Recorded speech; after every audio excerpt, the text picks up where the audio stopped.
তোমালোকে যদি নিজৰ কেৰিয়াৰটো জাস্ট ষ্টাৰ্টে কৰিছা বা কিবা এটা কৰিবলৈ যদি ধৰা ষ্টাৰ্টে কৰিছা then this concept can help you get ahead of 99% people.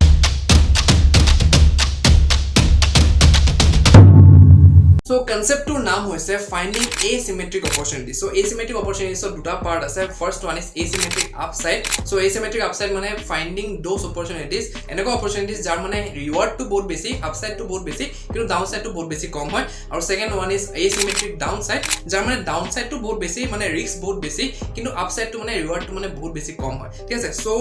the simple meaning to jetu tumalogo kane jana to both basic dokari hoy, that is to find opportunities এনেকুৱা মানে opportunities find out কৰা যাৰ মানে ধৰা reward two বহুত বেছি হয় কিন্তু ৰিস্ক মানে বহুত বেছি মিনিমাল হয় ঠিক আছে যাৰ মানে ৰিৱাৰ্ড টু যোনটো আপসাইড হয় সেইটো বহুতেই বেছি হয় মানে opportunities বহুত বেছি হয় কিন্তু ডাউনসাইড টু মানে ৰিস্ক টু মানে বহুত বেছি ক্যালকুলেটেড হয় ঠিক আছে so simply meaning of asymmetric opportunities এটোই হয় মই কেইটামান ৰিয়েল লাইফ সিচুৱেচনৰ মানে এক্সাম্পল দিম যেটো থ্ৰুলি মানে তোমালোকৰ এই কনসেপ্টটো একদম থৰলি মানে ক্লিয়াৰ হৈ যাব ফৰ এক্সাম্পল তুমি যদি এজনী ছোৱালী হয় তেতিয়া ল'ৰা এটাক ভাল পোৱা যদি এজনী ল'ৰা হয় তেতিয়া ছোৱালীজনী ভাল পোৱা ৰাইট সো ভাল পোৱা কিন্তু তুমি মানে এপ্ৰোচ কৰিবলৈ মানে ভয় লাগিছে তোমাৰ ভাল লাগে কিন্তু এপ্ৰোচ কৰিবলৈ ভয় খাইছা তুমি সো এতিয়া এই সিচুৱেচনটো চাবলৈ লাগিব যে ইয়াৰ ডাউনসাইডটো কি হয় যদি তুমি এপ্ৰোচ কৰা তেলে ডাউনসাইডটো কি হয় আৰু আপসাইডটো কি হ'বলৈ পাৰে ঠিক আছে আপসাইডটো যদি মই কথা ক'বলৈ যাওঁ তেলে হ'বলৈ পাৰে তুমি যদি এপ্ৰোচ কৰি দিয়া সন্মুখ মানুহজনক তেলে তুমি সেই you may get his or her number তুমি নম্বৰটো পাই যাবলৈ পাৰা তেওঁলোকৰ ৰাইট তাৰ মানে মেছেজ কৰিবলৈ পাৰা কথা ক'বলৈ পাৰা ৰাইট সো হ'ব পাৰে যে তুমি নম্বৰটো পাই যা হ'ব পাৰে যে তুমি ডেট এটা পাই যোৱা হ'ব পাৰে যে তোমালোক ক'ৰবাত ওলাই যাবলৈ পাৰা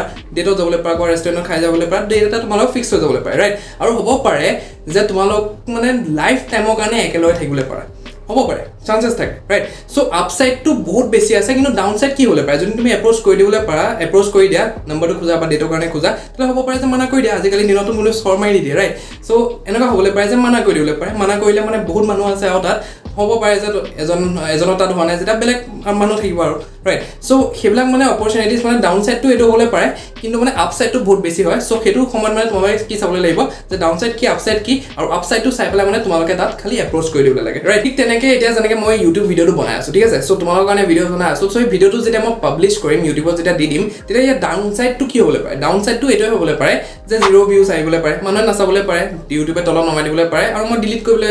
পাৰা হৈ যাবলৈ পাৰে ৰাইট ডাউনসাইডটো সেইটোৱে হ'বলৈ পাৰে কিন্তু আপসাইড কি হ'বলৈ পাৰে আপসাইড হ'ব পাৰে যে এইটো মানে ধৰা ভাইৰেল গুচি যাবলৈ পাৰে ৰাইট মানুহৰ ওচৰত মানে বহুতখিনি মানুহৰ ওচৰত মানে যাবলৈ পাৰে ঠিক আছে মানুহে মানে কোনোবা মানুহৰ মানে লাইফত এই কথাখিনি মানে ইম্পেক্ট কৰিবলৈ পাৰে তেওঁলোকে ইমপ্লিমেণ্ট কৰি পেলাই নিজৰ লাইফত মানে গ্ৰ' কৰিবলৈ পাৰে কিবা এটা মানে ষ্টেপ ল'বলৈ পাৰে ৰাইট সো আপসাইড বহুত বেছি আছে হ'বলৈ পাৰে যে এনেকুৱা মানুহে মোৰ ভিডিঅ'টো চাই আছে যাৰ ওচৰত মানে মই ভাবাই নাছিলোঁ যে যাব বুলি আৰু সেই মানুহজনে মোক বিজনেছৰ কাৰণে এপ্ৰোচ কৰক বা কিবা বেলেগ কামৰ কাৰণে এপ্ৰোচ কৰক ৰাইট সো যিকোনো বস্তু হ'বলৈ পাৰে আপসাইড বহুত বেছি আছে পটেনচিয়েলটো বহুত বেছি আছে কিন্তু ডাউনসাইড খালি এটাই আছে যে নাচাবলৈ পাৰে কোনো মানুহে ভাল নাপাবলৈ পাৰে সো এইটো একো ডাঙৰ কথা নহয় ৰাইট সো এতিয়া মই সেইটো কাৰণে আপসাইডটো চাই পেলাই মই ভিডিঅ'টো দিম ৰাইট সো এইটো চিটুৱেশ্যনত মানে বস্তুবিলাক মানে এইবিলাক চিটুৱেশ্যনত মানে বস্তুবিলাক তেনেকৈ চাব লাগিব যে ডাউনসাইডটো কি আপসাইডটো কি ৰাইট ঠিক তেনেকৈ চিমিলাৰলি ফৰ এক্সাম্পল মানে ধৰা তোমাৰ কিবা এটা প্ৰডাক্ট আছে তোমাৰ কিবা ছাৰ্ভিচ আছে তুমি গ্ৰাফিক ডিজাইনিং শিকি ল'লা বা ভিডিঅ' এডিটিং শিকি ল'লা বা কিবা অন্য কিবা মানে ছাৰ্ভিচ এটা তুমি শিকি ল'লা স্কিল এটা ঠিক আছে এতিয়া তুমি মানে মানুহক ৰিচ আউট কৰিব লাগে নিজৰ যোনজন ক্লাইণ্ট হয় তাক তুমি ৰিচ আউট কৰিব লাগে ঠিক আছে থ্ৰু ইমেইল হওক থ্ৰু মেছেজ হওক বা ধৰা থ্ৰু ফোন কল হওক ঠিক আছে তুমি ৰিচ আউট কৰিব লাগে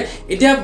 বেয়াতছে বেয়া কি হ'বলৈ পাৰে হ'ব পাৰে যে তোমাৰ মেছেজটো চিন কৰি পেলাই থৈ দিয়ক হ'ব পাৰে যে তোমাৰ ইমেইলটো চিন কৰি পেলাই থৈ দিয়ক ইগন'ৰ কৰি দিয়ক ৰাইট কিন্তু আপসাইডটো কি হ'বলৈ পাৰে হ'ব পাৰে যে তেওঁ ৰিপ্লাই দি দিয়ক হ'ব পাৰে যে তোমালোকৰ মিটিং এখন ফিক্স হৈ যাওক হ'ব পাৰে যে তোমাৰ প্ৰডাক্ট বা ছাৰ্ভিচটো তেওঁলোকে লৈ লওক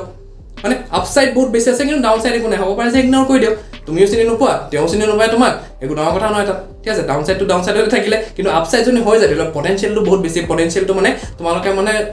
ইয়াত মানে পইচা এটা পাই যাবলৈ পাৰা বা ধৰা ইনকাম এটা তোমালোকৰ আহি যাবলৈ পাৰে বা প্ৰডাক্টটো চেল আউট হ'বলৈ যাবলৈ পাৰে ৰাইট আপসাইড বহুত আছে পটেনচিয়েল কিন্তু ডাউনসাইড একো নাই সো তোমালোকে এচিমেট্ৰিক অপৰচুনিটিজবিলাক মানে এনেকৈ চাবলৈ লাগিব যে যাৰ ডাউনসাইডটো বহুত বেছি কম আছে ৰিস্ক মানে ক'বলৈ গ'লে বহুত বেছি কম নাই ৰিস্ক ক'বলৈ গ'লে কিন্তু আপসাইড মানে বহুত আছে ঠিক আছে ৰিৱাৰ্ডটো যোনটো তোমালোকে পাবলৈ পাৰা সেইটো মানে পটেনচিয়েলটো বহুত আছে ঠিক আছে সো এচিমেট্ৰিক অপৰচুনিটিজবিলাক মানে এনেকৈ কাম কৰে ঠিক আছে ঠিক তেনেকৈ আৰু এটা যদি এক্সাম্পল দিবলৈ যাওঁ ধৰা তোমাৰ ক'ৰবালৈ ফুৰিবলৈ গৈছে ঠিক আছে ফুৰিবলৈ গৈছা ধৰা জেগাটো তুমি গৈ আছা সো যোনটো জেগালৈ গৈ আছা হ'ব পাৰে যে জেগাটো তোমাৰ পইচা পাতি দি খৰচ কৰিবলৈ তুমি গৈ আছা জেগাটো তোমালোকৰ ভাল নালাগিবলৈ পাৰে ৰাইট সো ভাল নালাগিবলৈ পাৰে সেইটো এটা ডাউনসাইড হয় কিন্তু যদি তোমালোকে তালৈ